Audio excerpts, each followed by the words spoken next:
What's happening YouTube? It's your man, your brother, More Motivation Reactions, back with another reaction video. So we're doing part number 2 of the Dream Team documentary. So thank you so much for everybody that stayed tuned with all of the 5 episodes of Courtship of Rivals and the first part of this Dream Team documentary. I appreciate all the people that said my sound was off, so I have speakers there, so it should work much better. These old videos on YouTube are very low. I noticed that also, so this should solve the problem. If you come to the channel for the first time, consider hitting the subscribe button. You're gonna see many reactions on this channel. Monday, Tuesday is sports, Wednesday is fitness, Thursday is random, Friday is movies, anime, and stuff like that. Without further ado, let's get into this documentary. They have to qualify. The place to do that was Portland, Oregon, and the Tournament of the Americas. It would be the public's first chance to see the NBA stars together in a game, especially Jordan, Bird, and Magic. Daly had asked all 3 to be team captains, but Jordan had turned him down. I knew how much it meant to both of those guys because they never had the opportunity to play on the Olympics. So I'd say, you know what, Chuck, don't worry about me. Let these old dogs do it. Magic and Bird weren't just the team's oldest players. They were also the most revered. They had entered the league together in 1979, embarking on a rivalry that had redefined the NBA. And along the way, their personal admiration for one another had grown. Magic's just a great basketball player. He's the best I've ever seen, Unbelievable. I don't know what to say.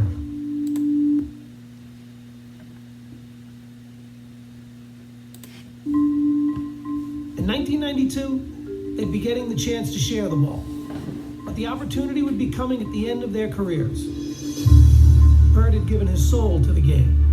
But after so many years, his body was betraying him. And back problems. It just gets to the point where you just couldn't play. You couldn't think, couldn't move. Couldn't run. If you can't feel your feet, it's hard to run. Larry was on the fence because of his back, so I said, man, LB, you gotta play, man. You gotta play. This is our last chance to be together. Magic would be able to convince his old friend to play. That was the cutest relationship, man. Magic versus Larry Bird. It's that 5-part Courtship of Rivals really made me understand why those two are so important to basketball. You know what I mean? I wouldn't rank them like the best ever. I would rank them the most important players ever. Because without them, Michael Jordan won't come in. All the players after had some sort of inspiration from those two. You know what I mean? Those people, Magic and Larry, are the most important basketball players in NBA history for sure. I will say that. Because you don't see this kind of rivalry anymore. But it was a love-hate relationship. It wasn't like they hated each other, they respected each other. And that's something that you don't really see, a lot now. Anyway, let's carry on. Part of the 1991-92 NBA season, he was forced to retire after learning he had the HIV virus. Yeah. Doctors would eventually clear him to play in the Olympics, though that didn't stop fears from swirling. There's a lot of players that really didn't want him to play, didn't want to play with him or against him because nobody knew what disease meant. They say, get a little blood on you, you got HIV, or breathe on you, I never bought into that. You just keep going. And that's what Irving decided to do, just keep pushing, keep going. 6, 3-pointer, Magic had made a cameo in the 1992 All-Star Game and had focused his attention on the Olympics, hoping for an encore of a lifetime alongside his old rival. Our careers were really over, and it was something I thought needed to happen for both of us. Their debut would take place at Portland's Rose Garden. with their team needing to medal in the Tournament of the Americas to qualify for the Olympics. That seemed like a foregone conclusion to just about everyone, including their first opponents, who were completely in awe before the game even started. The Cuban team spontaneously drops to its knees as if 12 popes had come by on Easter Sunday. At that point, the idea that this is merely a basketball game has been ripped asunder. It was a surreal feeling. You're like, dude, we're here to kick y'all behind. And they want to take pictures with you. Then the game began. Oh, I can't wait to see this. I can't wait to see this.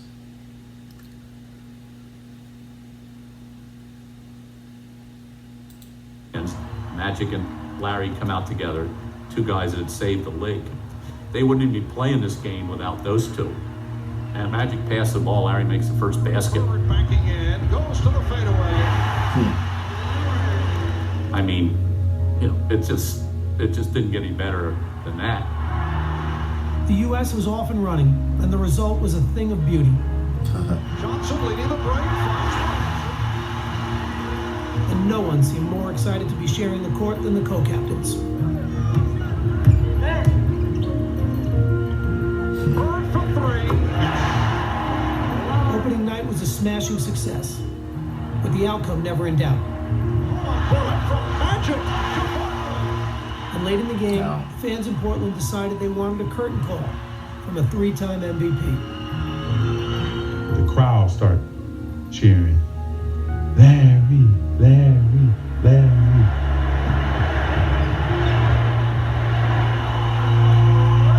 Crowd reacts to the entrance of Larry Bird. A standing ovation. Wow. And as he'd done so many other times in his career, Larry Bird rose to the occasion. Jordan with the behind-the-back save. Here's Bird. Yes. You just knew that Larry Bird was not going to miss that shot. It was a virtually flawless performance. The final margin of victory was 77 points. Jesus Christ. It destroyed them by 70 points. Jesus Christ. And Magic and Bird had led the way. For Magic in particular, after a year out of the game, the victory had a special kind of meaning. Living with HIV, never even thinking that I would ever have a chance to play basketball again, and then basketball for the United States. It was therapy for me, and I needed that in the worst way. And then there was the matter of making sure Michael Jordan knew he was back as well. Yeah, you hear what the captain said? The captain say, sit down. Sit down. This boat's gonna sink. That's right. Have a seat because you're going to fall. That's the captain. That's the seniority right there. I know. It's With Magic and Michael, there was that little extra something there, and something kind of to prove to each other. I took it upon myself to always shoot with Michael. Okay, MJ, free throws today. Who was the first one to 50? Or we had little games, who was the better shooter? You know what you gotta do. Know what you gotta do. Here it is.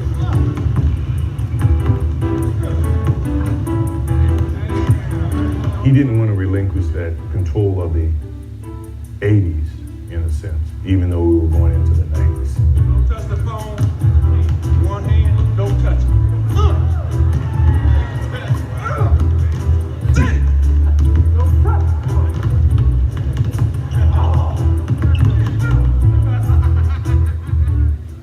He just come off missing a whole year. So it was who can win, who's going to have the bragging rights by the end of this trip. You can't get too close to Michael. It's a foul.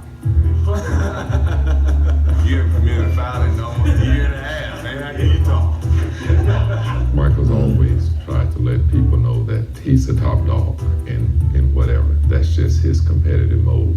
I'm the young guy with the elder statesman. These old guys, they got all the rights. They can't stay in one spot too long. He's a young puppy. I'm the big dog here. Whatever I say goes. While the winner of Magic Whatever I say goes. Yep. That's his mindset, all right. Magic and Michael's "can you top this challenge" remained in doubt.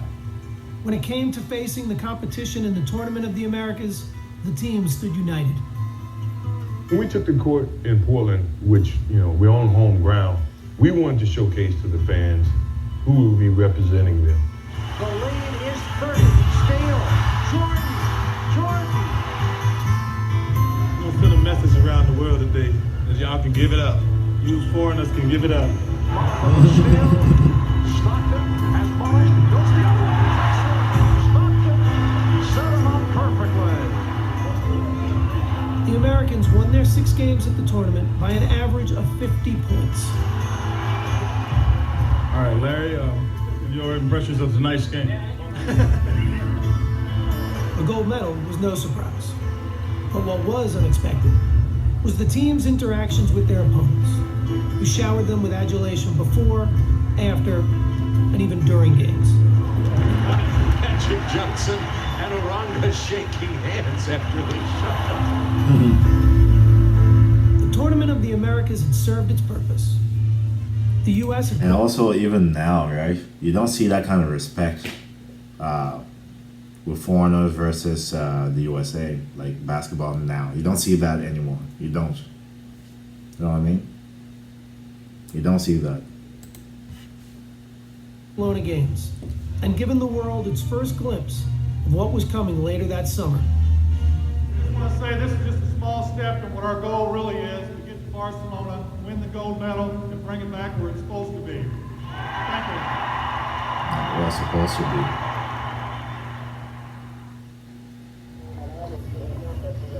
On July 18th, 1992, with the Barcelona Olympics a week away, the U.S. men's basketball team headed overseas.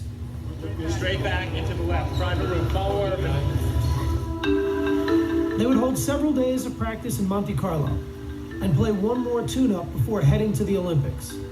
The luxurious setting on the Mediterranean Sea was fitting for what already may have been the world's most famous team.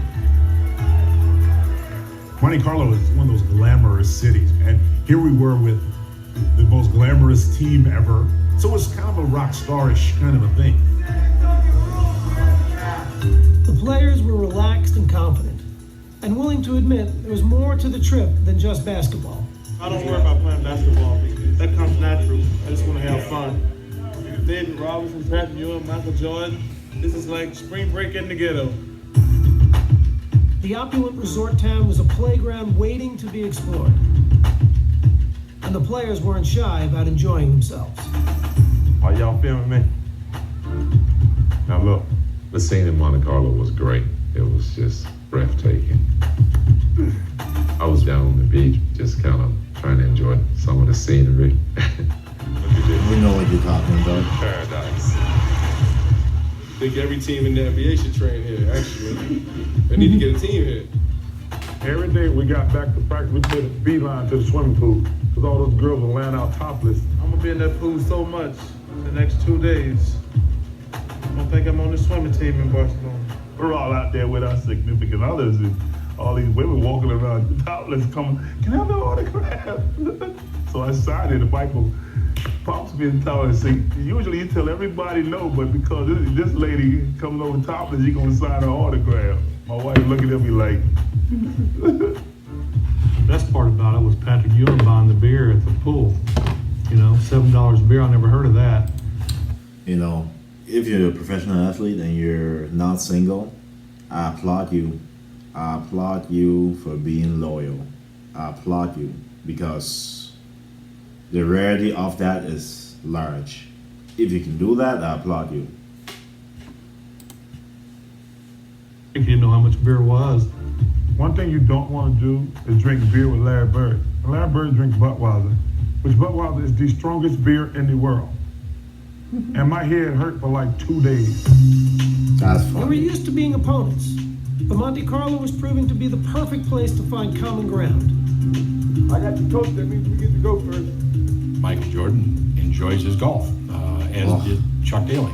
I got the coach. I don't know what subscriber told me how much Michael actually enjoys golf. But if there's any golfing highlights you guys want me to react to of Michael Jordan, let me know in the comment section. I'm not sure if it was filmed before, but if you want to see it, let me know. Or if you have, there's a video of him doing golfing, let me know in the comment section.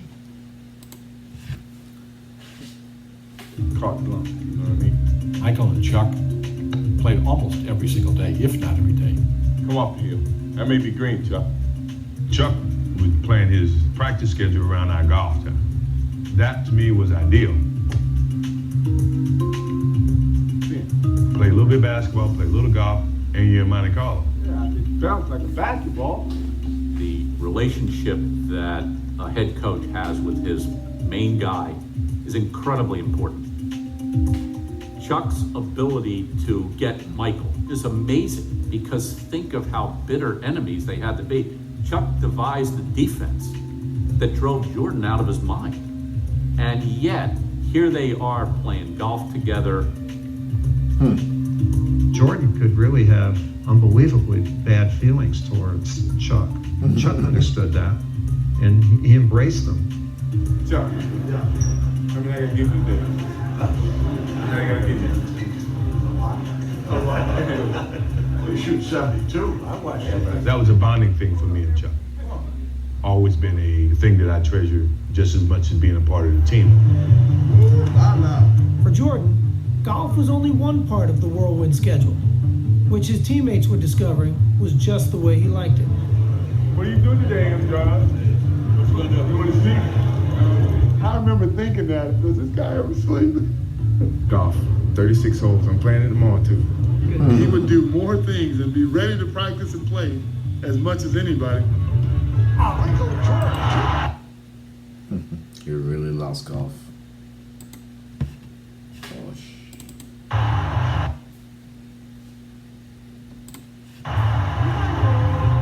The thing that I remember the most was going out and playing golf with Michael Jordan before a game. And I thought, man, I'm going to be exhausted tonight. And Michael just had ridiculous energy and was phenomenal. I felt like I was running in quicksand a little bit. And so, it gave me a whole nother level of respect for kind of the freak of nature that he really is. Play the food, Jim. We played cards in Magic Room till 5 o'clock in the morning, pretty much every night. It was so much fun. Yeah, it was hot. He was like a bionic guy, or he'd play cards, play golf, play basketball. Jordan going all the way. I don't know when he ever slept. Finally, after a ball game, he was just lying down. And I looked at him, I said, I think that's the first time he's gone to sleep on the whole trip.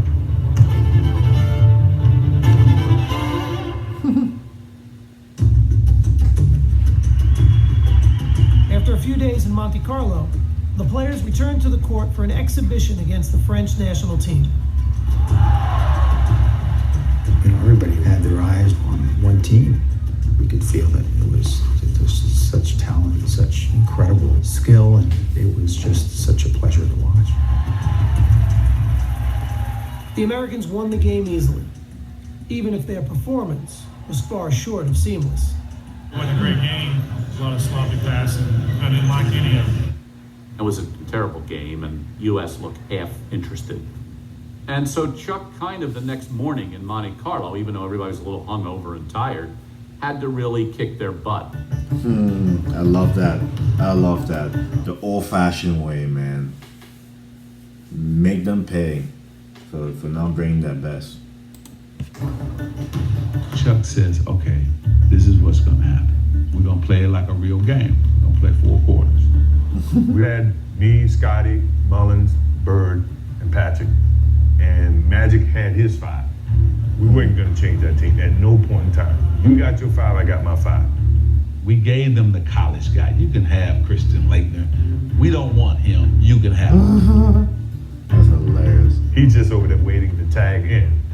But it was about pride. And the college kid couldn't help either one of the teams. Michael Jordan called Clyde out and went at him. Tell him, this is what I'm going to do to you. Fall away jumper. Good. What did I tell you? So I said, no, Clyde, you better get him back. You better get him back. Charles Barkley said, I want to take Carl Malone now. So Charles gets it. Broadway jumper. Good.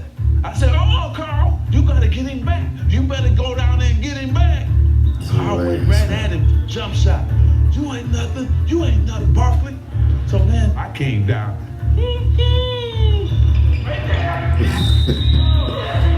His energy. Magic is a good storyteller, man. Magic is a good storyteller.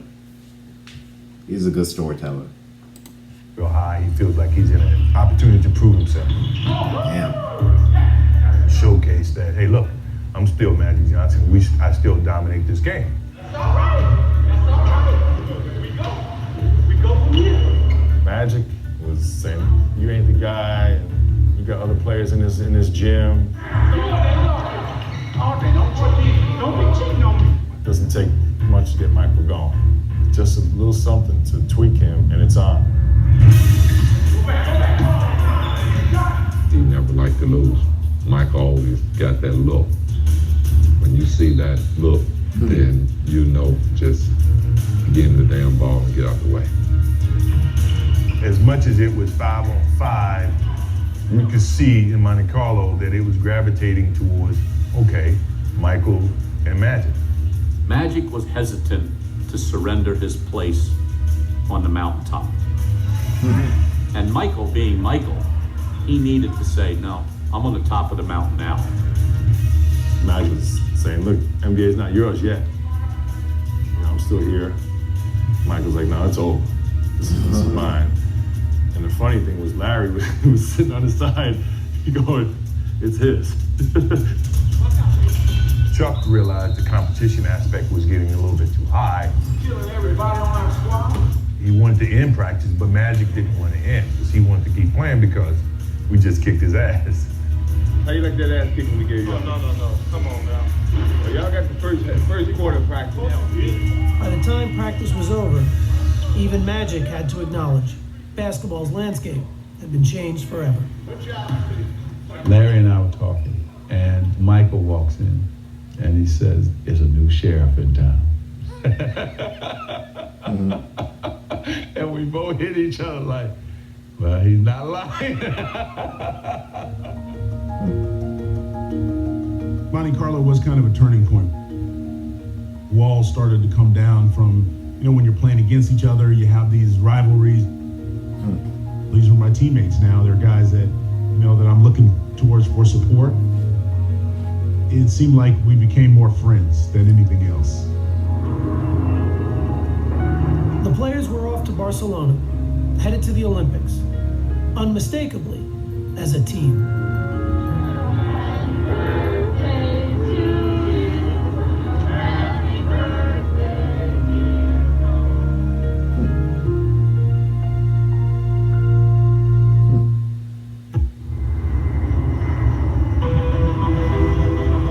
The United States men's basketball team landed in Barcelona for the Olympics on July 24, 1992. In store was an experience unlike anything they or the sports world. So folks, we're gonna end the video here. So stay tuned for part number 3 of the Dream Team documentary. Thank you so much for coming back to my channel. Make sure to like, share, subscribe, stay tuned for more videos. Let me know what videos you want me to react to in the comment section. I'll take a look at it. Shout you out the video, I do it when I do it, and carry on with that.